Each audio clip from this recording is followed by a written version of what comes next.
we're looking over now, we're coming up on KPEC, so we're going to start the arrival into Las Vegas. So I'll try to walk you through my arrival.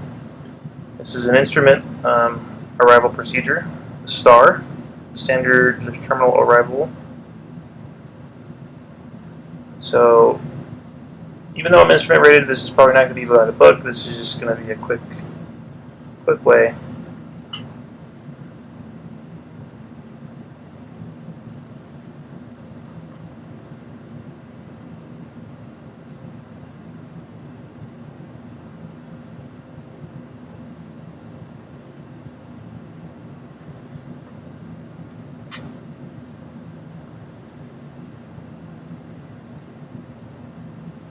We're starting to get a little fast in our descent here. I'm going to put the speed brake on.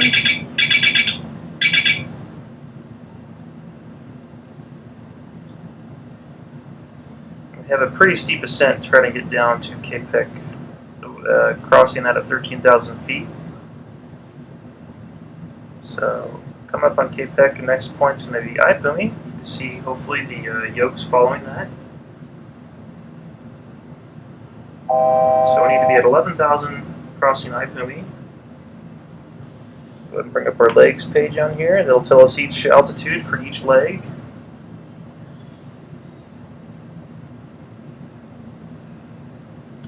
So we'll go ahead and go down now to 11,000.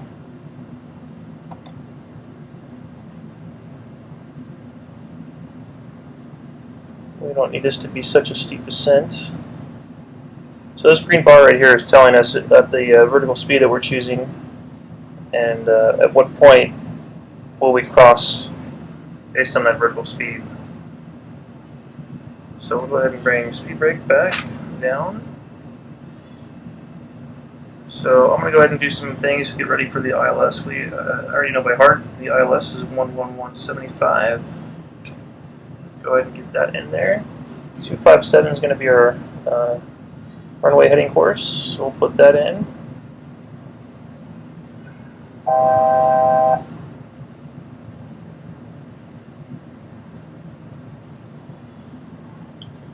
Also, we're definitely way too fast for our altitude, I guess, when we turn the vertical nav off. So we're going to slow down to 250.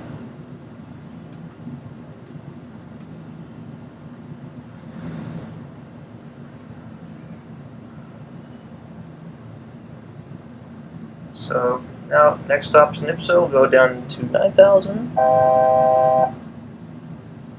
The vertical nav should take care of this for us.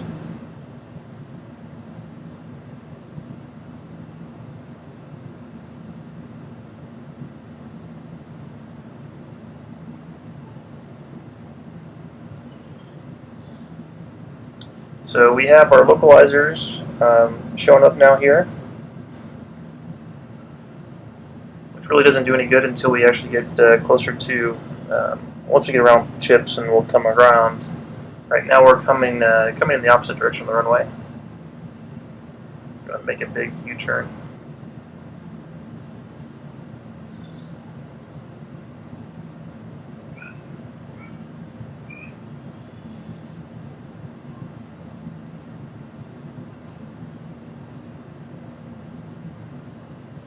Zoom in a little bit more here.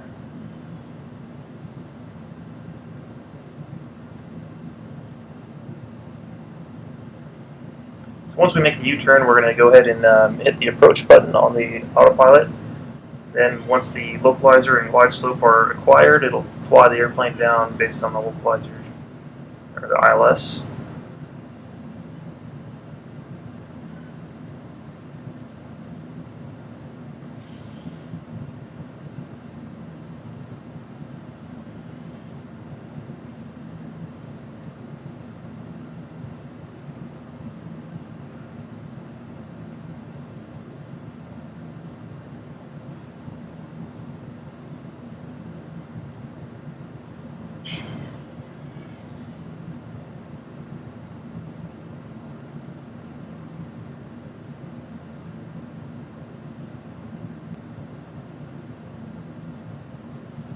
So now we're passing NIPSO. Sunset's going to be 8,000 feet, so we'll go ahead and start descending down to 8,000.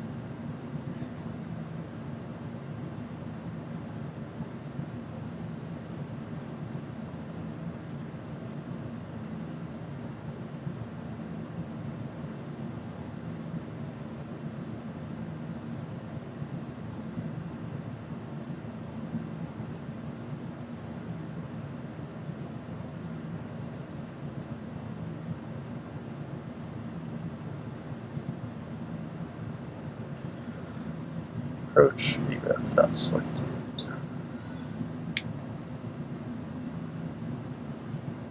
Alright, so at this point we're going to go ahead and just do the speed and everything manually. Go down to 210 on the speed.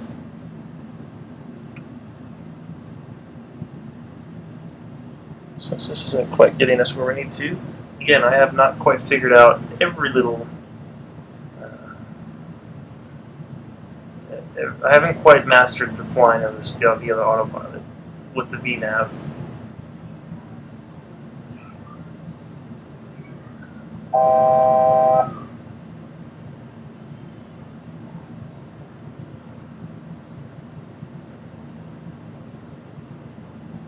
Alright, crossing sunset.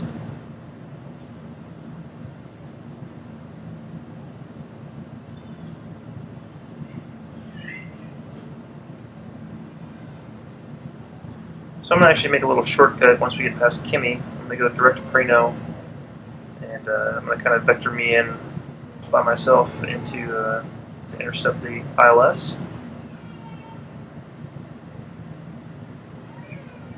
So while we're doing that, our landing gear, we're going to go ahead and bring our landing gear down. Actually, no, we'll do landing gear on final approach.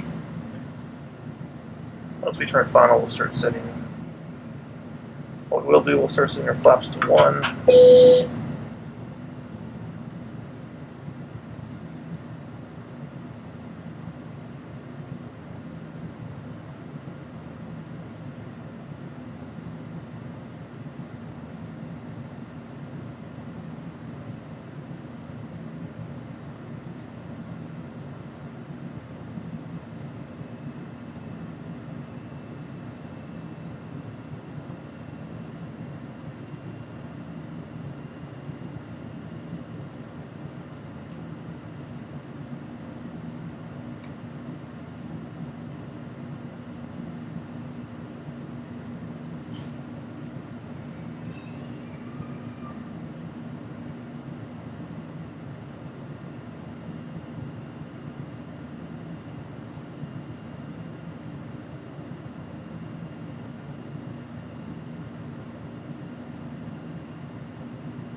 We should have done ahead of time. Lighting lights on.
Okay, I'm going to go ahead and start kind of vectoring myself.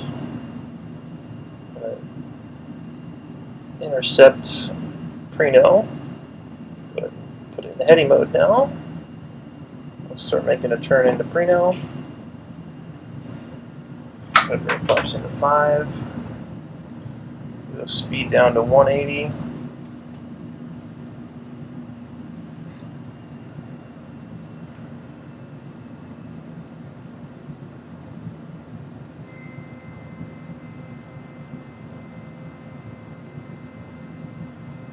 flaps down to 15.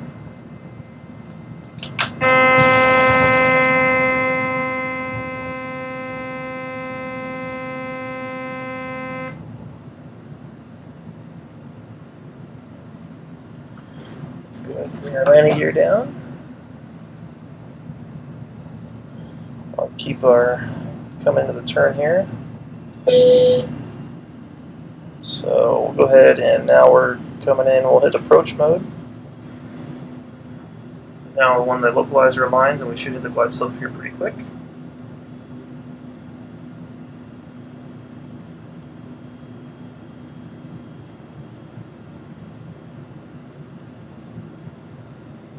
So once we hit approach mode, VOR, localizer, glide slope, those are waiting to be activated.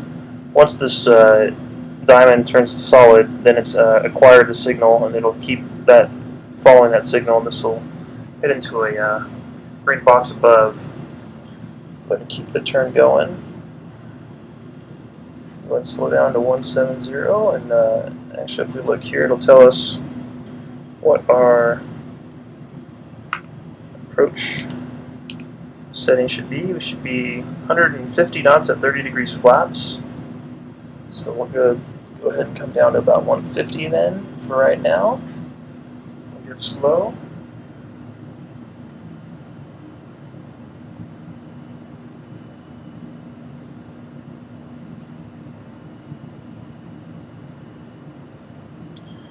Go ahead and set our auto brake and arm the speed brake. Speed brake's armed. It's acquired the localizer.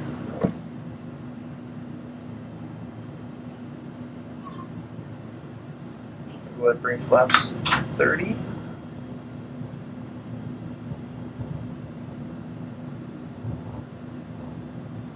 Now we're just waiting for the glide slope to come in. We're still too far out to get it.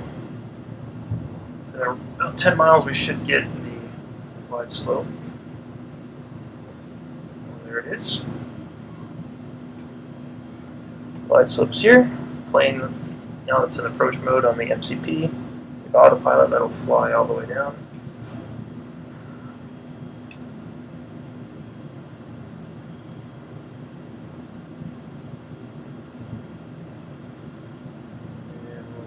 That's all this looks good.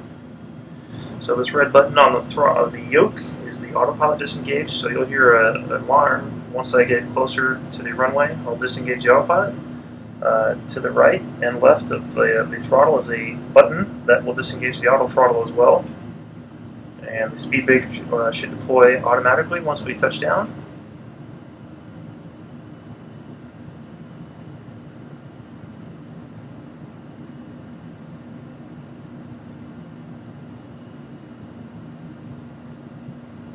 So now you can see these magentas diamonds are staying centered. That's the autopilot following that signal all the way down.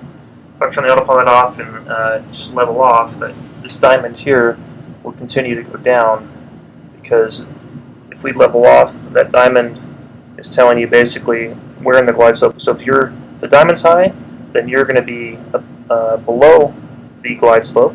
If the diamond's low, you're going to be above it. And the same thing with the localizer. If this is to the left, that means the runway's to the left, and you need to bank into that.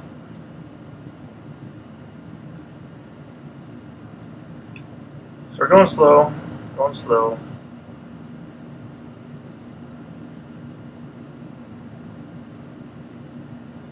It's just telling us we have. Well, that's based on the flip. I'm going to just go ahead and go straight to Shan.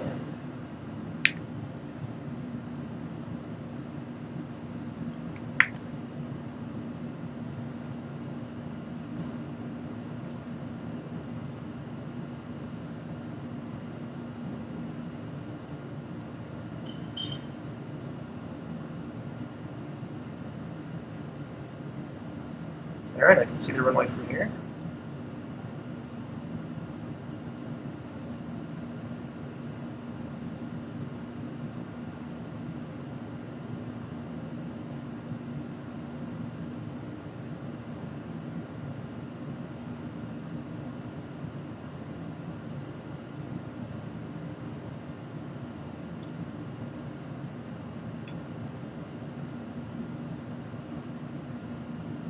approach is stabilized, there's not much that's being needed. The throttles aren't moving back and forth a bunch. The controls are not moving out of the boundaries too much, so we'll continue this approach.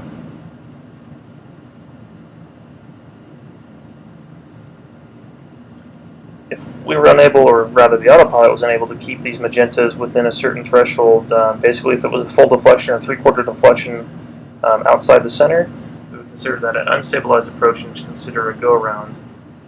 Same with the throttle. If we can't manage our throttle, altitudes, things like that, we would again continue or consider that an unstable approach and consider going around. But since we have an autopilot, we don't have to worry about that.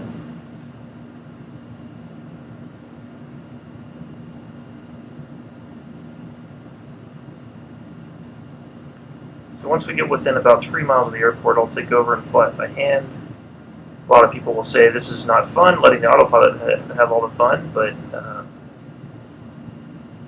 when you're carrying passengers, most of these airlines require that the autopilot stay engaged until a certain threshold. If I was flying myself, like when I'm out flying, I typically fly in a Diamond Star DA40, and when I'm flying those approaches, I typically like to fly those by hand, especially because in the sim there's no wind in this environment, but in real life, especially in ILS or IMC conditions, you're going to have wind, you're going to be bouncing. Can't really trust or rely on the autopilot to keep you where you need to go. So I do tend to like to stay flying those manually by hand.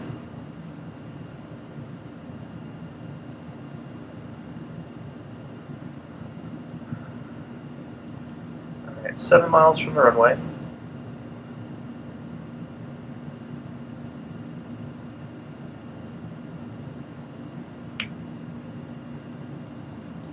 So it looks like our touchdown will be 2,000 feet, 2,100 feet.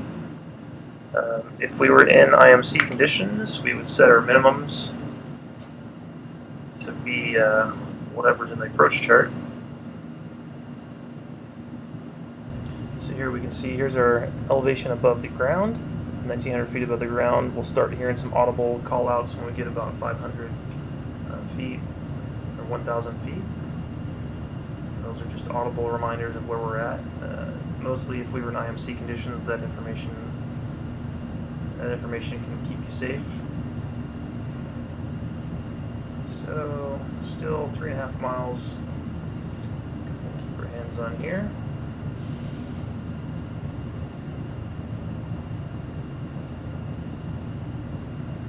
Okay, 3 miles out, we're going to disengage the autopilot. Now I'm flying by hand, trying to keep that diamond centered. 1,000.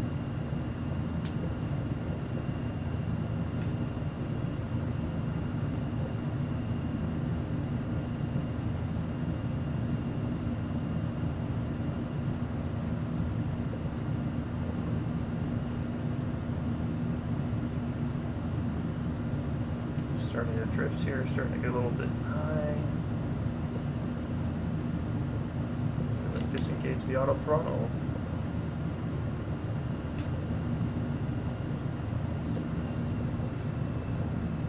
There's our altitude callouts. 400. 300.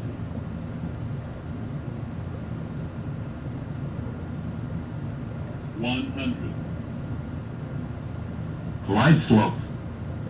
50, 40, 30, 20. 10. Okay, speed brakes deployed. Good. Reverse thrust.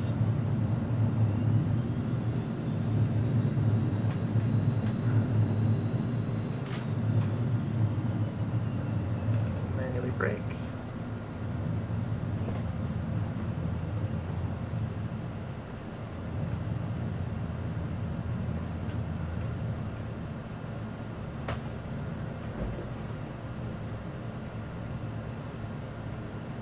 Got some power here. There goes the speed brake back. Go ahead and brake up the flaps.